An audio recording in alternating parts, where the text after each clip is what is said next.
Jessica Miller sat frozen at her kitchen table, staring at a gleaming set of silver keys that once promised peace, freedom, and sanctuary. But now, they pulsed with memory and regret. That simple gift, a wedding present from her mother and stepfather, had become the seed of something far darker. Just a year into her marriage with Brian, they were supposed to be building a life. No kids yet, just laughter and lazy weekends in their Portland apartment. But then came the cabin, a one-story home tucked in the Cascades, its porch wrapped in quiet charm, its air thick with pine and the hush of retreat. It was a dream wrapped in wood and stone, and it was theirs. Or so Jessica believed. That summer was bliss, gardening, grilling, porch swing sunsets.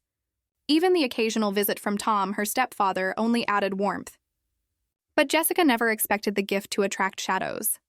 The first crack came in the form of a phone call. Brian's mother, Helen, called with cheer that barely masked expectation. "We were thinking of stopping by this weekend. That hot tub sounds divine." Brian, ever the pleaser, didn't even glance at Jessica. "Of course, Mom, come anytime."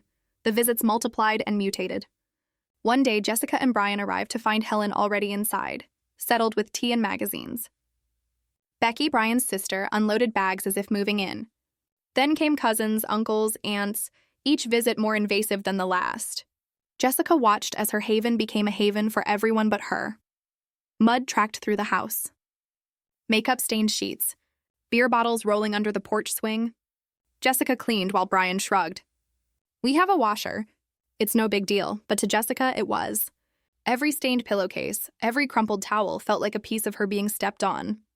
She wasn't a hostess anymore. She was the unpaid maid of Brian's family getaway. And then came the moment that snapped the last thread. Becky called. "Hey Jess, my boss is super stressed. I thought she could use the cabin this weekend. You don't mind, right?" Jessica's blood ran cold. Her silence said everything. That night, Helen chimed in with the same syrupy tone. "Just one weekend, sweetheart. Help your sister-in-law get ahead." Jessica stared at the keys again, something twisting in her gut. This was no longer about generosity. It was about entitlement. Her marriage was eroding piece by piece, each time Brian failed to stand up for her, and so she called Tom. "They think it belongs to me," she said, breath shaky. "It doesn't," Tom replied. "I never transferred the deed. It's still under my name. And now, Jess, it's my turn.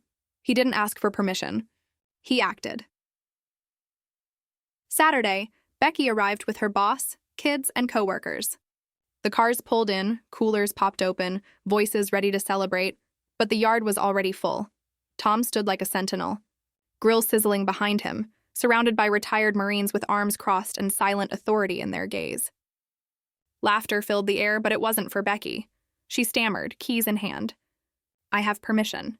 "We're family." Tom's voice was low and lethal. "Those keys don't grant ownership, I do. And what you're doing now is trespassing." Her boss recoiled. Coworkers backed away. The word trespassing echoed. Tom didn't shout. He didn't need to. "You have 5 minutes to leave. Or I call the sheriff." And they left, humiliated. That night, Helen called Jessica. Her rage blistered the line. "You ungrateful brat! You humiliated Becky in front of her boss." Jessica whispered. "The cabin was never mine to give." "Technicalities," Helen roared. "You betrayed this family." Brian was no different. Furious that she hadn't told him about the deed. Furious that his sister might lose her job. But never furious at the family who'd stolen her peace. The arguments that followed were like earthquakes. Cracks widened and love slipped into them, lost. Jessica finally called Tom again. Her voice broke. "I can't keep doing this. He chooses them every time." "Then don't," Tom said gently. "You're not trapped. I have a place for you. You deserve peace." A week later, Jessica left. Packed boxes while Brian was at work. Signed divorce papers with shaking hands but a steady heart. Moved into a small apartment that smelled of fresh paint and freedom. It was there she met Andrew. A neighbor. A stranger with gentle eyes and no baggage. He carried her boxes once. Then carried her heart, no pressure. No expectations. Just kindness. Love slowly, like healing. A year later. They married. Quiet. Simple. Tom slid a deed across the table. "It's yours now, officially." And the cabin, once a battlefield, became a sanctuary again. No loud relatives. No muddy shoes. Just love, peace, and the sound of fireflies blinking in the twilight. Years later, Jessica sat on the porch, lemonade in hand, Andrew by her side, and a baby stirring in her belly. This was her family, built not on guilt, but on choice. She no longer looked back in anger, only in gratitude. Because sometimes the worst gifts unravel to reveal the best things in life: freedom, respect, and love that finally stayed.